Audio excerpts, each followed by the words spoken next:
প্রবল গতিতে ধেয়ে আসছে ঘূর্ণিঝড় রেমাল। এই রেমাল ঘূর্ণিঝড় কবে কোথায় আঘাত হানবে এবং বাংলাদেশ এবং ভারতের কোন অঞ্চলে আঘাত হানবে ইত্যাদি সকল বিষয় জানাবো এই ভিডিওটিতে। চলুন শুরু করা যাক।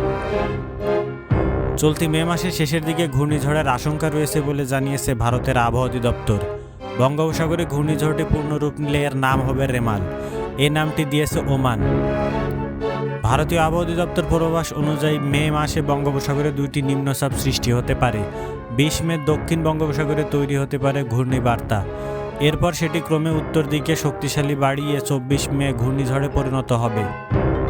আগামী 25 মে সন্ধ্যার পরে ঘূর্ণিঝড় পশ্চিমবঙ্গ ও বাংলাদেশ উপকূলে আছড়ে পড়তে পারে বলে ভারতীয় আবহাওয়া অফিস জানিয়েছে।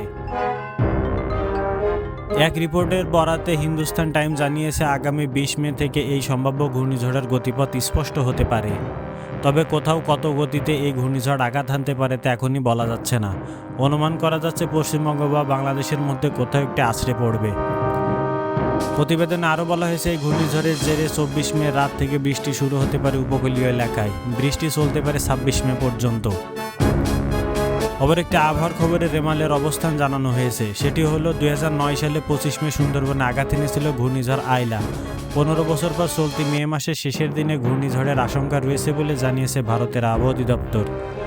তাদের মধ্যে বঙ্গোপসাগরে তৈরি হচ্ছে ঘূর্ণিঝড় রেমাল, যা মে মাসের শেষের দিকে পশ্চিমবঙ্গ এবং বাংলাদেশের উপকূলীয় আছড়ে পড়তে পারে। ভারতীয় সংবাদ মাধ্যম সংবাদ প্রতিদিনের এক প্রতিবেদনে এ তথ্য জানানো হয়। ভারতীয় আবহাওয়া অধিদপ্তরের বরাদ্দে প্রতিবেদনে বলা হয় মে মাসে বঙ্গোপসাগরে দুইটি নিম্নচাপ সৃষ্টি হতে পারে। 20 মে দক্ষিণ বঙ্গোপসাগরে তৈরি হতে পারে ঘূর্ণিবার্তা। এরপর সেটি ক্রমে উত্তর দিকে হয়ে শক্তি বাড়িয়ে 24 মে ঘূর্ণিঝড়ে পরিণত হবে।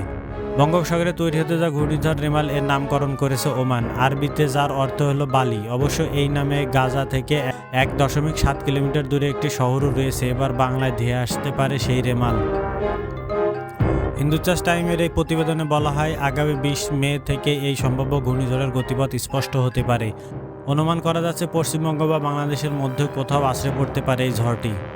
প্রিয় দর্শক, ঘূর্ণিঝড় রেমাল কোথায় আঘাত হানবে এবং কত গতিতে আঘাত হানবে, ঘূর্ণিঝড় রেমালের সর্বশেষ অবস্থান জানতে চ্যানেলটি সাবস্ক্রাইব করে আমাদের সাথেই থাকুন। আল্লাহ হাফেজ।